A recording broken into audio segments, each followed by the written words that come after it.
सुखी गाथा हर्ष मिले और रमानिकेता बैठे आसन ऋषि समेत।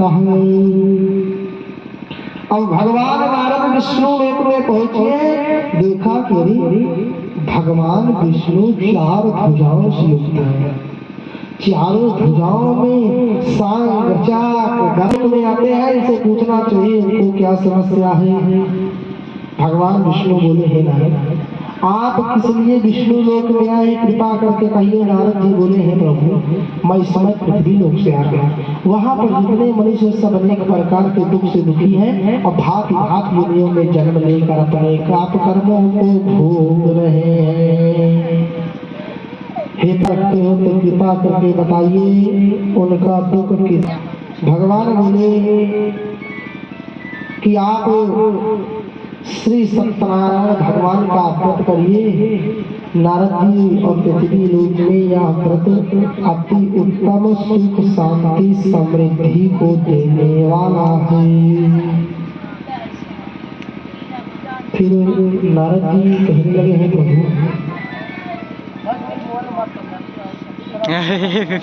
हेलो किस कार्य के लिए आए हैं प्रभु जी, कृपा करके बताइए। भगवान बोले कि सत्यनारायण भगवान मनोवांछित फल देने वाले हैं। नारायण इस सत्यनारायण को पूजन करना चाहिए। नारद जी बोले, हैं प्रभु इस व्रत को किस दिन करना चाहिए तथा पहले किसने किया है, और इस पूजन को जिस दिन करना चाहिए तो क्या करना चाहिए, पूजन करने से क्या फल मिलता है, कृपा करके मुझे विस्तार पूर्वक कहिए। और इस पूजा यही सत्यनारायण की पूजा है, इसके अलावा और कोई भी कथा है। भगवान नारद जी की बात सुनकर विष्णु भगवान बोले, हे नारद सबसे बड़ी कथा श्रीमद् भागवत कथा है, जो कि एक सप्ताह 7 दिन की होती है। नारद जी ने कहा, प्रभु क्षमा कीजिए, हम आपके से भागवत के बारे में चर्चा नहीं करेंगे। अब इसके बाद बताइए, आप 3 कथाएं हैं तो पहली चलिए श्रीमद् भागवत कथा है सप्ताह की, दूसरी कथा बताइए, दूसरी कथा कौन सी है। भगवान बोले, दूसरी कथा श्री रामचरितमानस का पाठ जो एक दिन और एक रात 24 घंटे की होती है। फिर नारद जी ने पूर्वक क्षमा मांगी, प्रभु क्षमा कीजिए, अब भागवत के बारे में श्री रामचरितमानस के बारे में आपसे चर्चा नहीं करेंगे।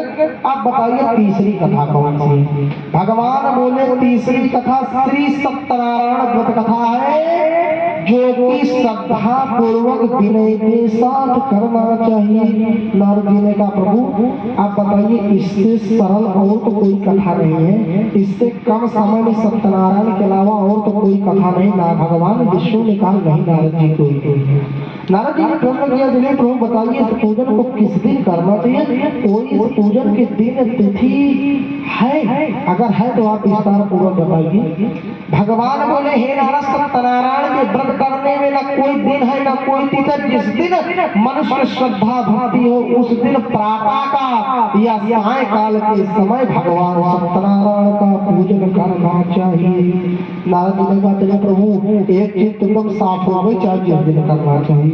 दूसरी के लिए बताइए प्रभु, इस पूजन को किस दिन तो हो गया, बताइए जिस दिन करना हो उस दिन सर्वप्रथम कथा सुनने से पहले क्या करना चाहिए। भगवान बोले, जिस दिन सत्यनारायण का कथा सुनना हो उस दिन प्रातः काल हो सके तो गंगा स्नान। अभी नारायण नारायण जी प्रभु टोला पुरुष यहाँ पर तो ऐसे लोग खुद खाने के लिए टोला अगर उनके भी नहीं टोला पड़ोस रोज सगे संबंधी परिवारजनों भाईजनों को भोजन अवश्य कराना चाहिए। तो कहा अगर यह भी ना हो सके तो कम से कम 5 कन्याओं को भोजन कथा सुनने के बाद अवश्य कराना चाहिए। फिर नारद जी ने कहा, प्रभु और आगे बताइए। कहा नारद जी, पूजन समाप्ति के बाद हो सके तो कीर्तन भजन आदि करना चाहिए। फिर नारद जी ने कहा, अरे प्रभु आप कैसा कैसा हमें बता रहे हैं। मनुष्य ऐसे हैं कि जिन्हें अशिक्षित नहीं पढ़े या कुछ नहीं भजन कीर्तन कर सकते सर्वाधिक, तो आप उपाय बताइए। सबसे छोटा उपाय कि कथा सुनने के बाद भजन ना करें तो क्या करें, उससे भी छोटा उपाय है राम राम जपना चाहिए, राधे राधे जपना चाहिए। फिर नारद जी ने कहा, प्रभु आप इसमें सामग्री बताइए। भगवान बोले, क्षीर नाम गौ का दूध गाय की दही से चलता है, गाय के घी से देसी घी, गाय के देसी घी से दीपक जलाना चाहिए, और केला की पत्ती और केला का फल। तो नारद जी ने कहा प्रभु कभी कभी ऐसा सीजन में केला का फल ही नहीं मिलता, केला का फल हो जाता हो, केले की पत्ती होना अति आवश्यक है। फिर नारद जी ने कहा प्रभु कथा सुनने वाले सब लोग आए उनको प्रसाद क्या देंगे? भगवान बोले कि गेहूं की आटे की पजीरी भून कर शक्कर में गुड़ और शक्कर न होने पर गुड़ और उसमें पंचमेवा मिलाकर भगवान को प्रसाद बांटना चाहिए। नारद जी ने कहा प्रभु क्षमा कीजिए, अब बहुत ज्यादा सुबह से हमसे और आपसे इस विषय में चर्चा हो रही है, आप क्रोध में बताइएगा। ये बताइए इसमें अगर किसी के पास गेहूं के आटे चावल के आटे ना हो तो किसने तो भगवान का प्रसाद है। भगवान ने कहा कि कुछ भी ना हो, प्रेम पूर्वक एक तुलसी का पत्ते या पत्ता का भोग लगाकर हम स्वयं उसको भक्षण मतलब खा लेना चाहिए, उससे बड़ा प्रसाद कोई नहीं। नारद जी ने कहा प्रभु आप आपने इतना सब कुछ बताया है, आप हम दूसरे अध्याय में आज इसी के लिए और जानकारी लेंगे। इति श्री स्कंद पुराणे दिवाखंडे सत्यनारायण पुराण का प्रथम अध्याय समाप्त। बोली वृंदावन बिहारी लाल की जय, सत्यनारायण भगवान की जय। नारायण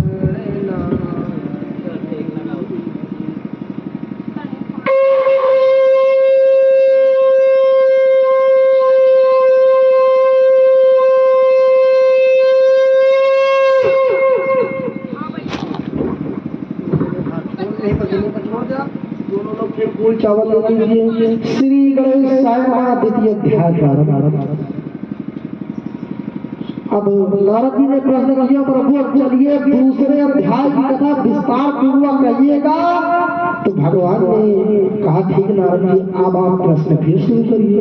नारद जी ने कहा प्रभु अब ये बताइए सर्वप्रथम पृथ्वी पर भगवान सत्यनारायण का पूजन किसने किया? भगवान बोले एक सुंदर काशीपुरी नगरी में अति निर्धन गरीब एक ब्राह्मण रहता था। वह भूख और प्यास से बेचैन हुआ नित्य पृथ्वी पर, नित्य मतलब रोजाना होता हुआ नित्य पृथ्वी पर इधर उधर भ्रमण करता था। भ्रमण मतलब घूमना टहलना, भ्रमण करता था। भगवान ने देखा कि ब्राह्मण दुखी होकर पृथ्वी पर इधर उधर क्यों घूम रहा है, चल कर इसके पास पूछना चाहिए। भगवान एक बूढ़े व्यक्ति का वृद्ध मतलब बूढ़े व्यक्ति का रूप धारण करके उनके पास जाकर पूछा आप नित्य दुखी होकर पृथ्वी पर इधर उधर क्यों घूमते हो? आप ब्राह्मण हो, आपका काम कर्म करना, कर्म कराना, पूजा करना, पूजा करवाना, आप इधर उधर क्यों घूम रहे हैं? आप बताइए कृपा करके। ब्राह्मण ने कहा नहीं धुआं सब दुख को, नहीं सुख मान समान, नहीं क्रोध सब शास्त्र है जग में और महान। नहीं धुआं सब दुख को, नहीं सुख मान समान, नहीं क्रोध सब शस्त्र है जग में और महान। भगवान ने कहा ही ब्राह्मण आप भगवान सत्यनारायण का व्रत करिए, वो मनवांछित फल देने वाले हैं, इसलिए आप उनका पूजन करिए जिसके करने से मनुष्य सब दुखों से मुक्त होता है। ब्राह्मण को व्रत का सारा विधान बताकर भगवान को ध्यान हो गए। ब्राह्मण अपने मन में सोचने लगा दिन भर रात भर इधर उधर प्रतिदिन भिक्षा मांगता हूँ, मेरे परिवार का पेट नहीं भरता, मैं सत्यनारायण का पूजन मैं किस प्रकार करूँगा मुझे समझ में नहीं आ रहा।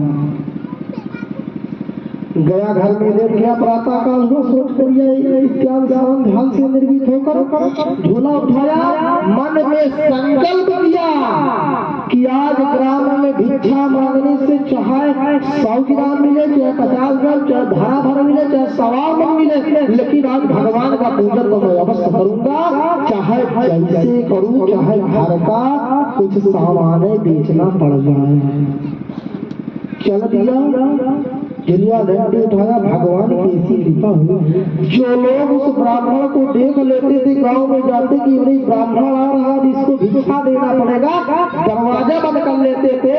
भगवान सत्यनारायण की ऐसी कृपा हुई, उसे हर घर से रोज की तरह चौगुना भिक्षा में घर मिला।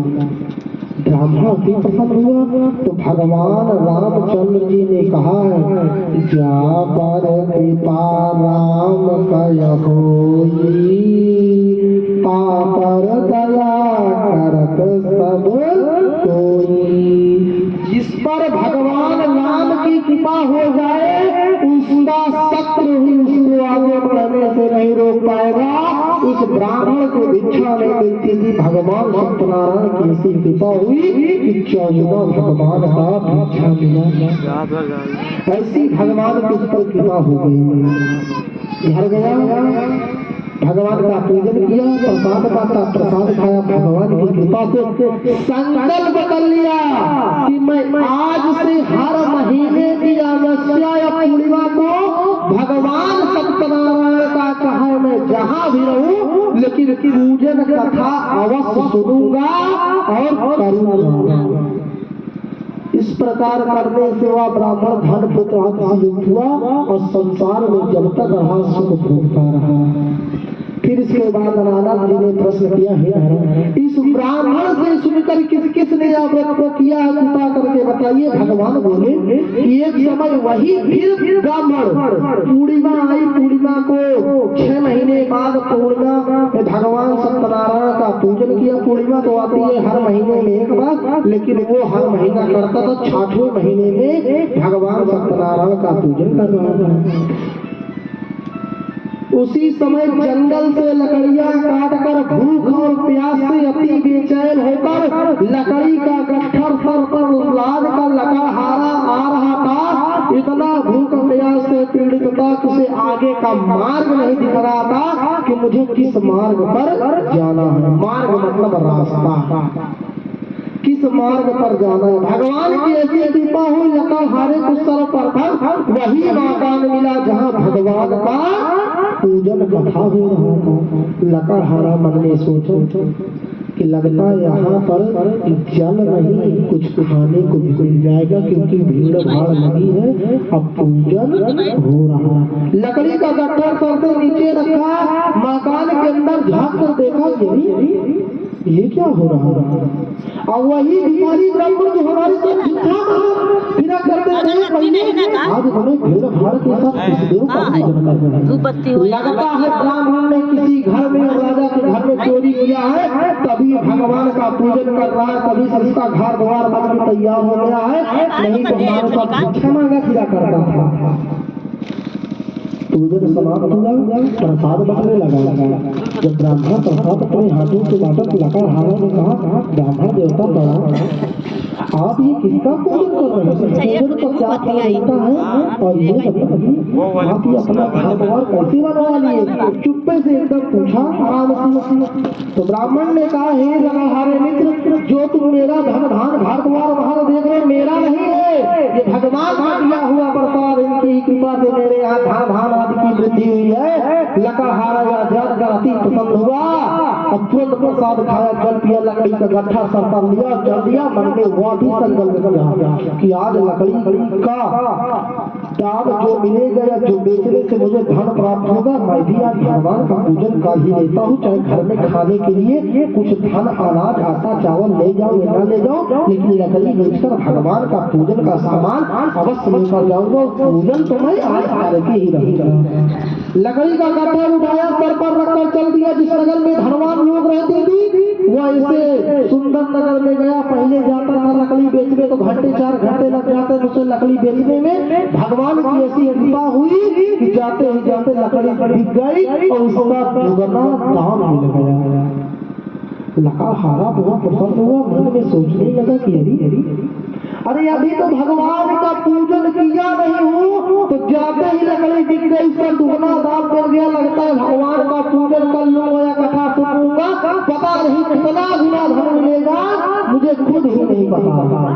गया, तुरंत घर पहुंचा, भगवान का पूजन की तैयारी की, घर की लिपाई पोताई, ब्राह्मणों को बुलाकर भगवान का पूजन किया। की पूर्णिमा और अमावस्या और माघ की पूर्णिमा मकर संक्रांति को भी भगवान का पूजन करना प्रारंभ कर दिया। जब तक श्लोक में रासुख भोगता रहा, अंत में स्वर्गलोक को चला गया। बोलिए वृंदावन बिहारी लाल की जय हो। इति श्री सत्यनारायण भगवान का दूसरा अध्याय समाप्त। श्रीमन्नारायण नारायण हरि हरि।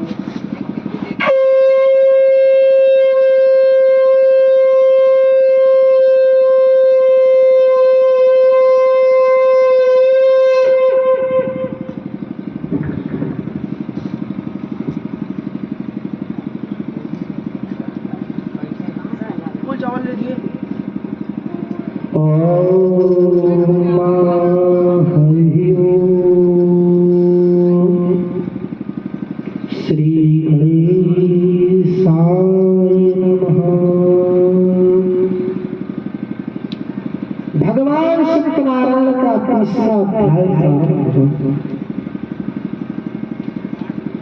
तीसरा अध्याय प्रारंभ हुआ।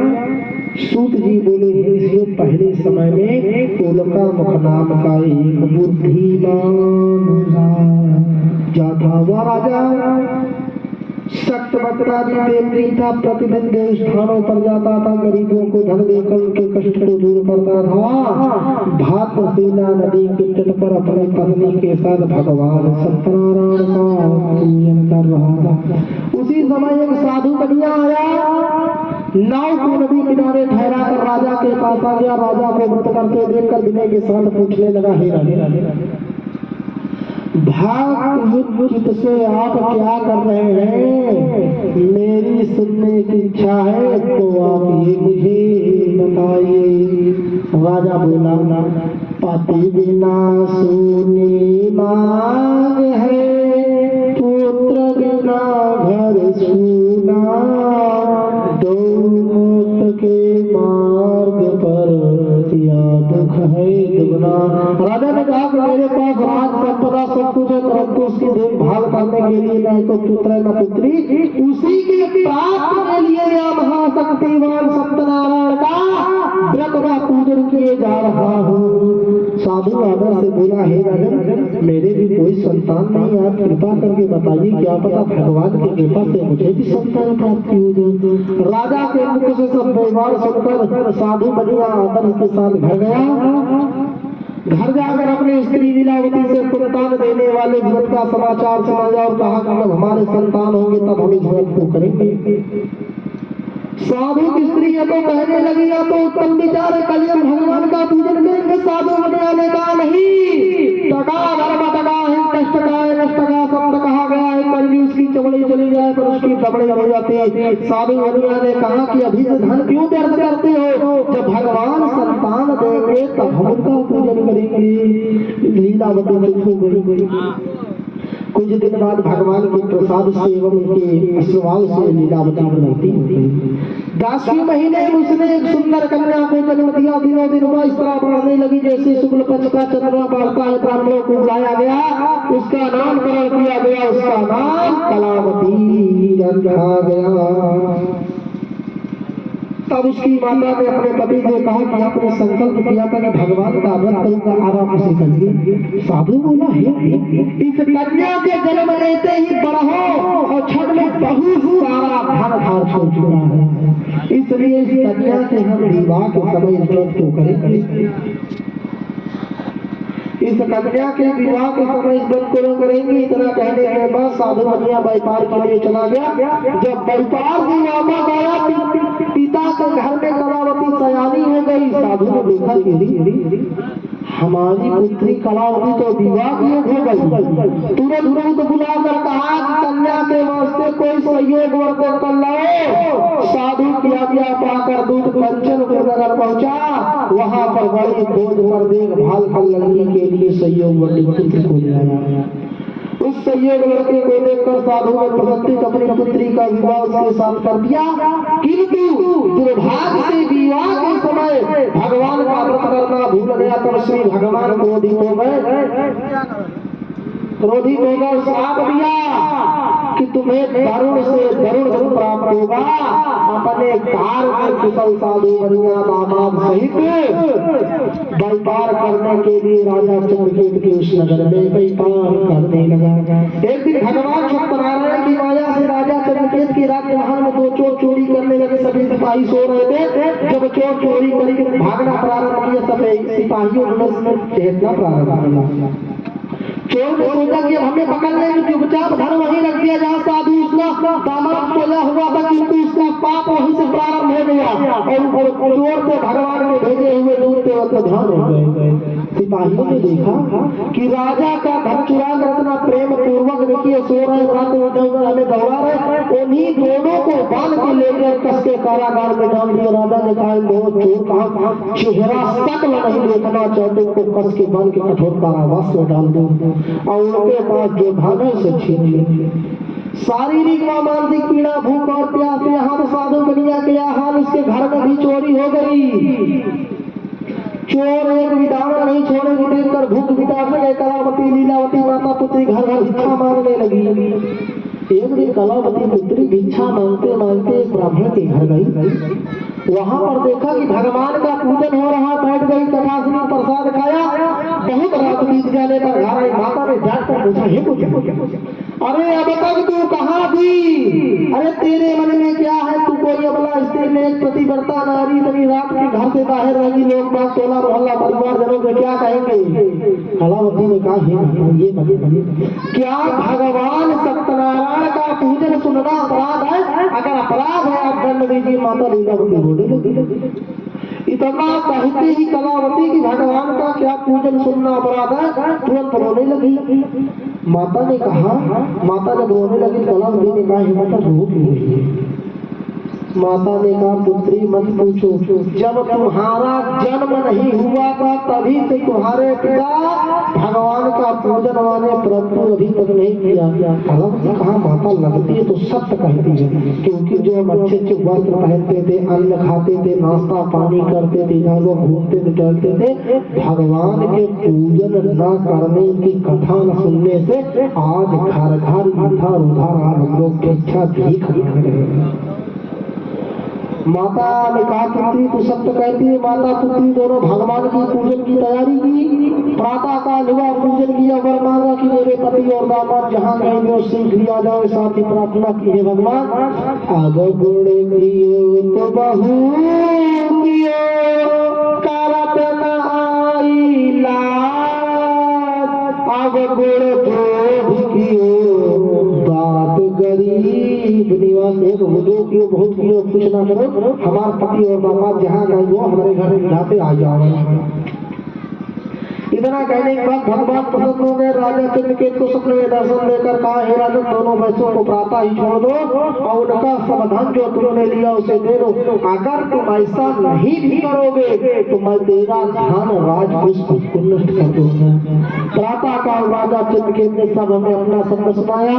फिर दोनों बंधु पुत्रों को गज से मुक्त कर सभा में बुलाया। दोनों ने आते ही राजा को नमस्कार किया। राजा ने के वचनों से बोला, ही महान भाव तुम्हें भाभी वज्योषा प्रतिदिन प्राप्त हुआ, तुम्हें कोई नहीं। ऐसा लेकर राजा उनको नए नए वस्त्र भूषण पहनाए तथा उनका जितना धन लिया तो उसे चौरा धन देकर आदर सहित विदा किया। तब दोनों वैश्य अपने घर को चल लिए। बोलिए सत्यनारायण भगवान की। इति श्री स्कंद पुराणे लीला खंड सत्यनारायण चतुर्थ अध्याय समाप्त।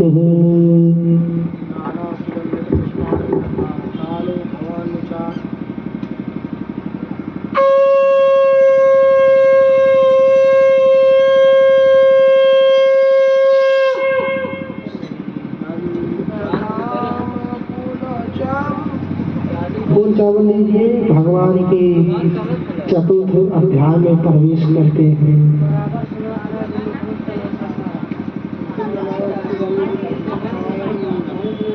श्री गणेशाय नमः। सब लोग शांति पूर्वक से भगवान की कथा सुने। धर्म धर्म मन मत लगाइए। भगवान के श्री चरणों में आए हैं तो 1 घंटा को टाइम दीजिए भगवान को। अब चतुर्थ अध्याय में साधु बनिया जब अपने घर की ओर चला तो भगवान ने कहा चलकर देखते हैं इसका हृदय शुद्ध हुआ उसी प्रकार छल कपट मैल भरा हुआ है। भगवान एक भिखारी का रूप धारण करके साधु बनिया से पूछा कि हे साधु बनिया तेरी नौका में क्या है।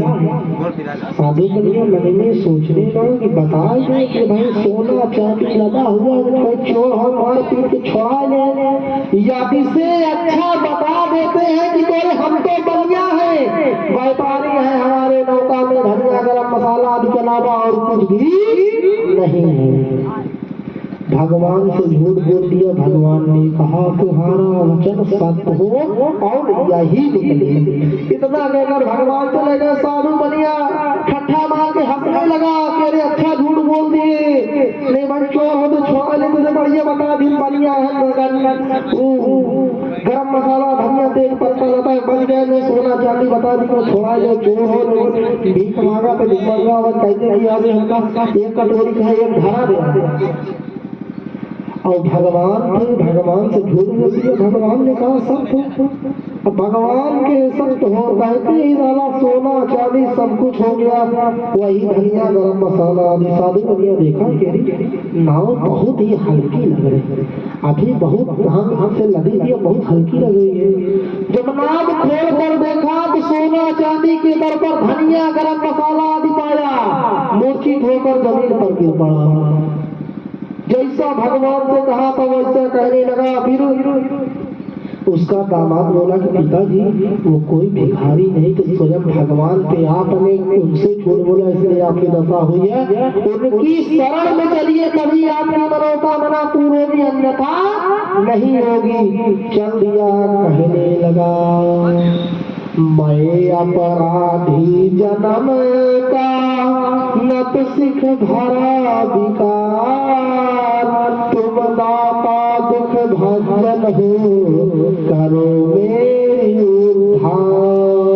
दमाद कहने लगा पिताजी उनके शरण में चलिए तभी। फिर चल दिया। भगवान मोहिले तो कहने लगा प्रजन पालन रघुनायक जी करुणा सिंधु खरार, गए शरण प्रभु राखी है सब अपराध निशान, मोह मूल बहुसूल पद त्याग अभिमान, भंजो राम रघुनायक कृपा सिंधु भगवान। भगवान प्रकट हो गए। कहा साधु बनिया रो मत, तूने मेरी पूजा करने का वादा किया था परंतु तुमने मेरी पूजा नहीं की, इसलिए तेरी दशा हुई। मैं तुझे दुख देता हूँ, मैं तेरे दुख का निवारण करता हूँ।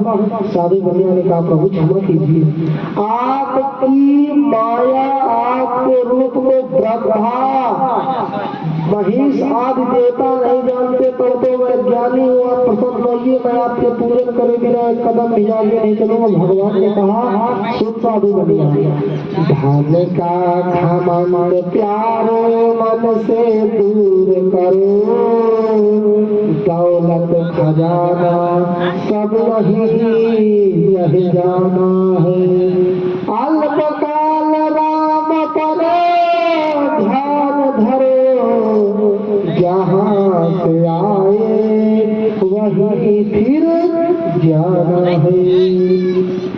इस प्रकार का भगवान ने कहा जो तुम्हारा धन तो है तो ना वापस ले जाए। जाकर देखा धन देखा वो प्रसन्न हुआ, तुरंत पूजन किया, नाव चलाने योग्य किया। जब नाव कुछ दूर पहुंची अपने दामाद से कहता बेटा अपना गांव दिखाई देता है, एक दूत को कहा हमारे घर जाओ, हमारे स्त्री से और पुत्री से कहो उनके पति और दामाद बहुत सारा धन लाए हुए नाव को नदी किनारे ठहराए, आप आरती साँझ के चले। जब दूत गया देखा माता पुत्री दोनों भगवान का पूजन कर रही है। हाथ जोड़कर कहने लगा स्त्री आपके पति और दामाद बहुत सारा धन ला देंगे, नाव को नदी किनारे ठहराए, आप आरती साँझ के चले। साधु की स्त्री लीलावती पुत्री कलावती कहती है, कलावती पुत्री में अपने पति के दर्शन के लिए जो तू भगवान का कथा सुन के प्रसाद ग्रहण करके तू आना, इससे पहले न आना। लीलावती माता चली गई। जब माता चली गई तो पुत्री मन में सोचने लगी कि जब माता गई तो हम क्यों ना जाए, अरे हमारे पति भी इतना दिन बाद आए हैं तो हमें भी जाना चाहिए। अरे इसे पत्थर उत्थर पूजे थोड़े अब गेहूं काटा दूध से खा लेंगे, भगवान का ना प्रसाद खाया ना भगवान का मस्तक झुकाया, भगवान का अपमान कर दिया, पति के दर्शन के लिए चलती। भगवान क्रोधित होकर मेरे हाँ मना कुछ हुआ, इसका प्रसाद हमारा प्रसाद कुछ ना हुआ, इसका पति ज्यादा हो गया। भगवान ने कलावती के पति को नाव सहित गंगा डुबा दिया। अब कलावती अपने पति को ना देख सकी तो फिर भगवान को दोष देती है, भगवान को खरी खोटी सुनाती है और कहती है कि विधना तो हरता जो आस आय सुने दुखदारा, बिन पति के वही का ठिकाना, यदि से अच्छा मोहि पर ही जाना। भगवान को दोष देती के विधना तो हर का ठिकाना, बिन पति के मोहि का ठिकाना, यदि से अच्छा मोहि बन जाना। अब इस प्रकार बार बार कहने लगी। साधु बनिया देना कहा गया, गंगा जी में डुबकी लगाया, बालू निकाला, भगवान की मूर्त बनाई, पान फूल अगरबत्ती चढ़ा कर कहने लगा, भगवान कृपा की न होती जो आदत तुम्हारी, सोनी ही रहती आदालत तुम्हारी, न हम होते मुलजिम न तुम होते हाके, न घर घर में होती इबादत तुम्हारी, प्रभु मुझसे गलती या जो कुछ हुई है, कृपा करके इसको संभालो पुरारी।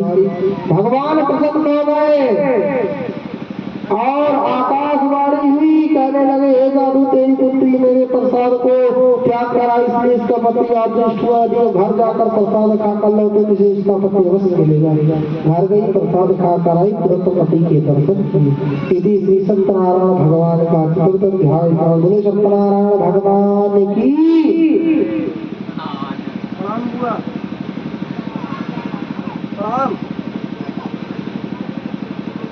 बतावा कार्यक्रम मन बतावा देंगे।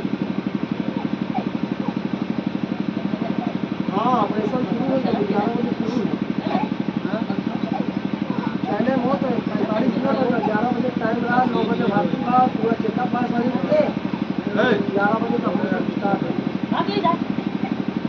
अब आई पूरा आपसे 10 मिनट बाद में तुरंत कर सकते हैं, ठीक है।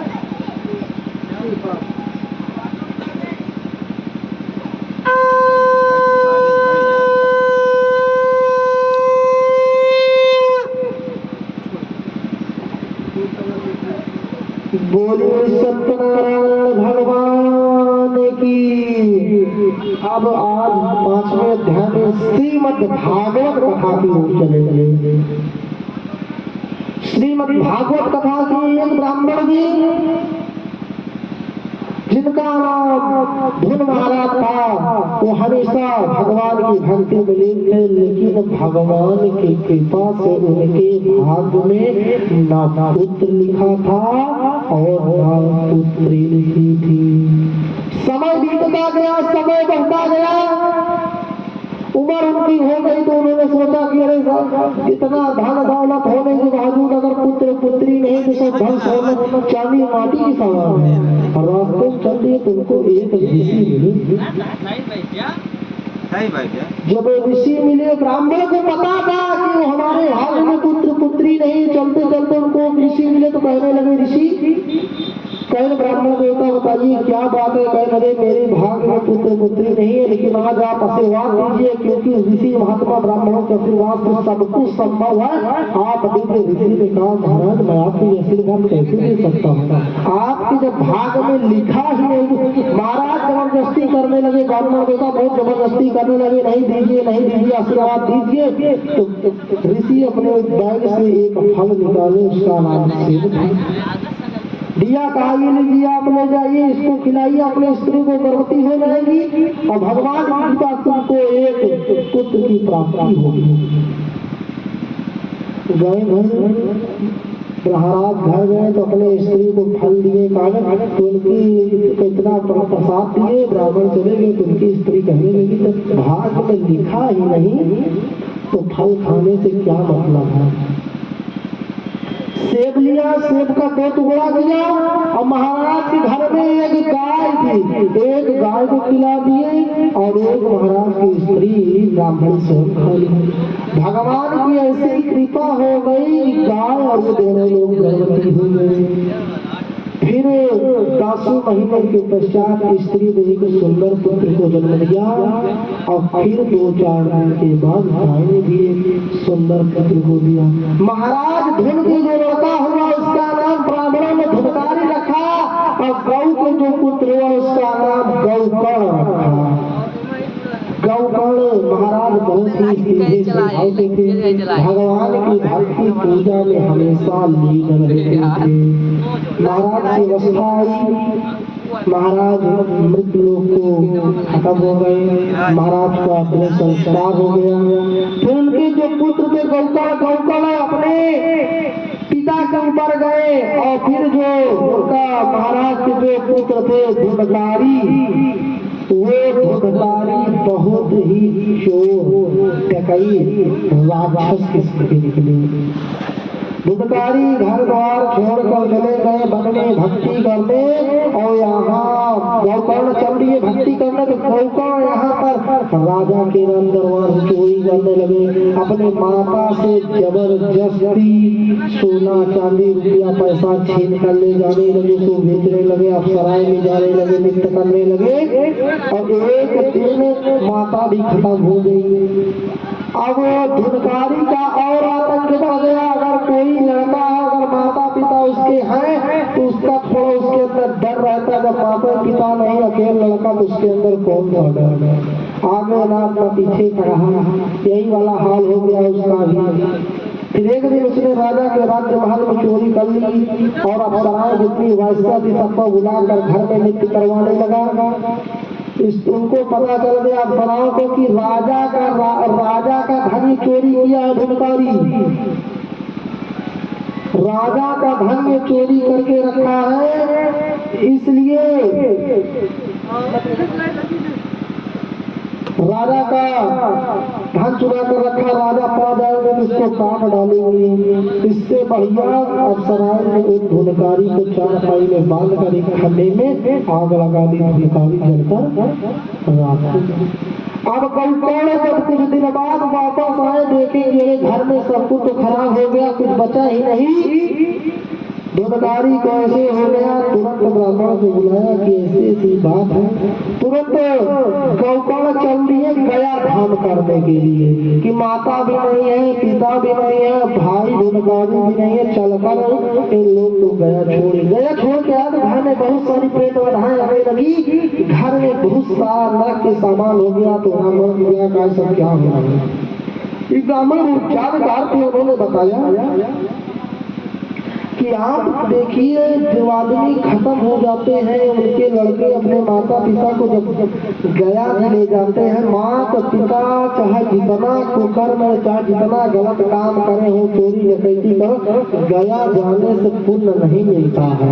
आप गलत काम करे हैं, चोरी डकैती मर्डर खून करें, अगर आप गया चले जाएंगे तो घर में शांति मिलेगी नहीं मिलेगी। ब्राह्मण ने कहा हे गौकर्ण भाई, इससे शांति नहीं मिलेगी गौकर्ण को गया छोड़ने से, आप श्रीमद् भागवत कथा को सुनाइए। तो गौकर्ण ने कहा कितने दिन को, कल 7 दिन की होती है भागवत कथा हुई। भागवत कथा में ब्राह्मण को बुलाया गया, आचार्य 10 दिन में थे। आप कहीं भी देखेंगे अगर भागवत कथा होती होगी तो वहां पर एक वृक्ष जरूर लगेगा और वहां पर केला पेड़ और तुलसी का पेड़ अवश्य लगेगा और एक काला कलर के बांस में उसमें काला कलर का कपड़ा लपेटा जाएगा, उसका नाम धुनकारी है। भागवत समाप्त, प्रसाद बटा। फिर भागवत सुनने के बाद धुनकारी को ऊपर से स्वर्ण विमान आया, जब की तरफ से स्वर्ण विमान मतलब सोने का विमान रथ आया, उसमें धुनकारी चले गए। तो गौकर्ण ने प्रश्न किया कि महाराज आप झूठ भी बोलते हैं क्या? कहे बताइए। कहे आपने कहा था श्रीमद् भागवत गया जोड़ने से छोड़ने से कोई फल नहीं मिलता, श्रीमद् भागवत कथा से पुण्य मिलता है। तो कहा हाँ मिलता।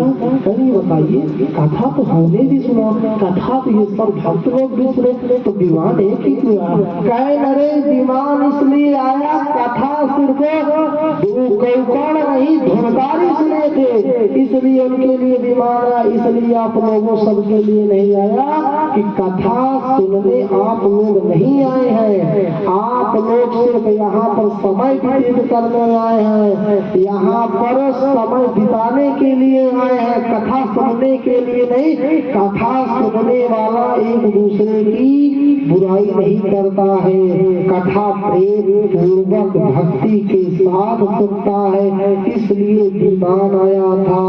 कहीं यहाँ पर तो कथा के लिए शहर में कहीं अरे बाप रे पंडित जी हमारे घर हमेशा आवत जाता, उनके व्यवहार की वजह से भागवत हो रही इसलिए उनके घर चले गए। अरे महाजन बहुत सम्मानित व्यक्ति हैं, इनकी दुकान वहाँ आई थी, बहुत सम्मान करा था इसलिए चला चले कथा में, इसलिए लोग कथा में आते। कथा में प्रेम पूर्वक भक्ति भाव से कोई नहीं सुनने आता, उसलिए उसका कर्म आज सब लोग देख रहे हैं। कथा में जाए प्रेम पूर्वक बैठ जाए, सारा दिन घर में लगा रहता, 1 घंटे भगवान के प्रेम में पूजा में लगा दिए। पहले के समय तो मान लीजिए 4 घंटा 3 घंटा कथा सुनाते थे, अब तो 1 घंटा सुना रहे, कम से कम 1 घंटा को सम्मान सब लोग करिए, 1 घंटा प्रेम पूर्वक बैठकर सुनिए। कथा सुनने में किसी का मन नहीं लगता, इसलिए कर्म प्रधान विश्व करवा था, जो जस करही तस फल क्या था।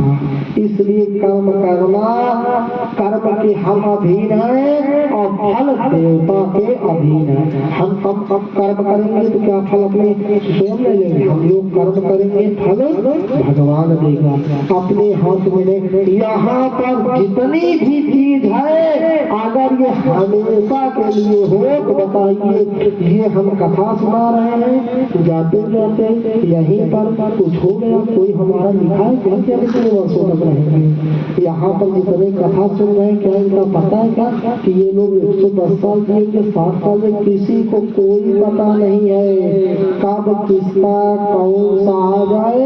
अगर ये बता दे कथा में जितने लोग हैं 4 लोग सुन रहे हैं तो 2 लोग नहीं सुन रहे, तो 2-4 लोग जो सुन रहे हैं 2 लोग से प्रश्न करें कि भैया जो आप कथा नहीं सुन रहे हैं ये बताइए, जब हम लोग खत्म होंगे तो क्या हम लोग ऊपर जाएंगे तुम लोग नीचे रह जाओगे क्या? सब लोग चाहे जो हो खत्म होने के बाद वो भी जाता। आपके पास करोड़ों की दौलत है लेकिन 50 रुपए के मट्टी के घड़ा में आपको हरिद्वार जाना पड़ता है। इसमें आप शंका में चाहे जितना बड़ा राजा महाराजा हो, खत्म होने के बाद कोई सोने का कलश बनवा तो उसमें अस्थि नहीं विसर्जन करवाता, चाहे जितना बड़ा अंबानी अडानी गौतम आदमी जो लोग बड़े बड़े हैं, नरेंद्र मोदी लोग जितने भी बड़े, क्या ये खत्म नहीं होंगे? सब लोग वो लोग पूजा पाठ नहीं करते, सब लोग करते। किसी की बात आपको हर मंगल या हर फर्नीचर हो सके तो प्रतिदिन हनुमान चालीसा का पाठ करना। हनुमान चालीसा की शुरू से लेकर श्री गुरुचरण सरोज रजगुण कुशधार भवना और जो दायकु फल से लेकर पवन तनय शंकर हरण मंगल मूर्त रूप राम लखन सीता से हृदय बसो पूर्वक शुरू से लेकर अंत तक जितनी चौपाई दी है सब संकट हरने वाली, सुख शांति वाली, रोग को नाश करने वाली। इसलिए प्रतिदिन सब लोगों को अपने घर में हनुमान चालीसा का पाठ करना चाहिए। और ना हो सके तो मंगलवार शनिवार, अगर यही ना हो सके तो कम से कम हफ्ते में 1 बार तो सुंदर कांड तो अवश्य करना चाहिए। सबके घर में नासय रोग हरय सब पीरा, इस हनुमान चालीसा को पढ़ने से हर प्रकार का नाश हो जाता है लोगों का, इसलिए इसका पाठ अवश्य करना चाहिए। संकट कटाए मिटाए सब पीरा, ये देखिए ये भी इसी तरह है, इसलिए हनुमान चालीसा का पाठ अवश्य करना चाहिए। कुछ भी नहीं, घर में तो दो अगरबत्ती या मंत्र नहीं जानते, पूजा नहीं जानते, विधि नहीं जानते हैं। अरे सबसे बड़ी बात ये, कोई भगवान का इस पृथ्वी पर जितने लोग, कोई बता दे भगवान का दर्शन न करे। भगवान सूर्य देव प्रत्येक प्रातः काले सर्वप्रथम दर्शन देते। अगरबत्ती हम नहीं कहेंगे अरे 10 रुपए की तिरंगा या डायमंड या किसी प्रकार की अगरबत्ती या श्याम धूप खरीद के भगवान को मत दिखाओ। अरे एक लोटा प्रेम से जल सूर्य देव को दे दो, देख लेना अगरबत्ती से ज्यादा न फर्क पड़ जाए तो हमसे बताओ महाराज गोपीनाथ महाजन क्या रामायण में कथा सुनाए थे, आप छोड़ के बोलते हैं। इसलिए सूर्य देव को सर्वप्रथम जल देना चाहिए। अरे जिस धरती पर बैठो, जिस धरती पर घर द्वार, जिस धरती पर आपको गाड़ी घोड़ा खड़ा कुछ नहीं, धरती माता को प्रणाम कर सकते हैं, नहीं कुछ नहीं है। जो आप अन्न खाते हो, आप कोई भी एक ऐसा बता दीजिए जो खेत से ना उगे।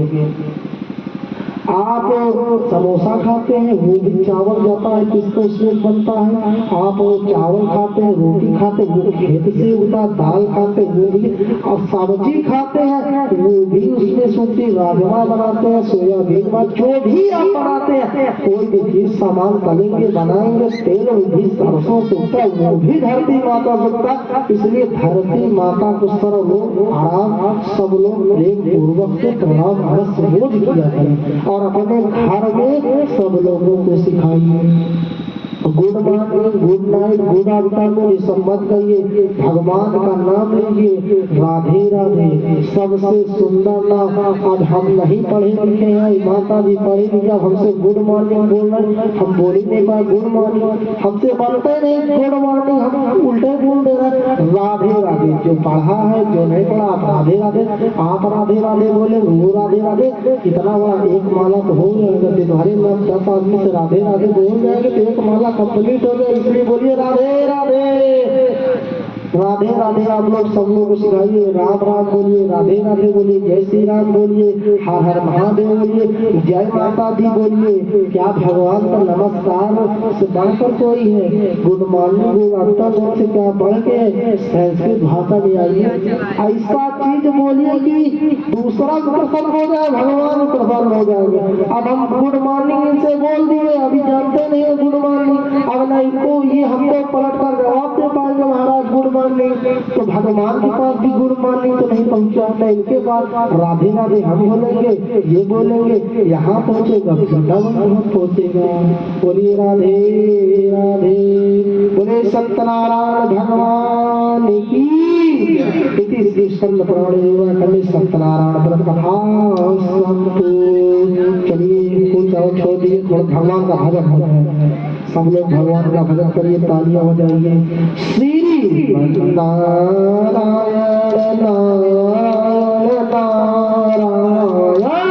श्री नारायण नारायण नारायण, नारायण नारायण नारायण, श्रीमन नारायण नारायण नारायण, श्रीमन नारायण नारायण हरे राम हरे राम हरे राम, राधे राधे राधे राधे गोविंद राधे, राधे राधे राधे राधे गोविंद राम, गोविंद राधे राधे राधे राधे गोपाल राधे। सब लोग बोलिए राधे राधे गोपाल राधे, राधे राधे गोविंद गोविंद राधे, राधे राधे गोविंद गोविंद राधे। हरे राम राम राम हरे हरे, हरे राम राम राम हरे हरे, हरे कृष्णा कृष्णा कृष्णा हरे हरे, हरे राम राम राम हरे हरे, हरे कृष्णा कृष्णा कृष्णा हरे हरे, हरे राम राम राम हरे हरे, हरे कृष्णा कृष्णा कृष्णा हरे हरे। बोलिए राधा रामचंद्र की जय हो। भैया हवन मसाला उठा लेंगे मंदिर के ऊपर से भैया तुम आके लकड़ी तोड़ा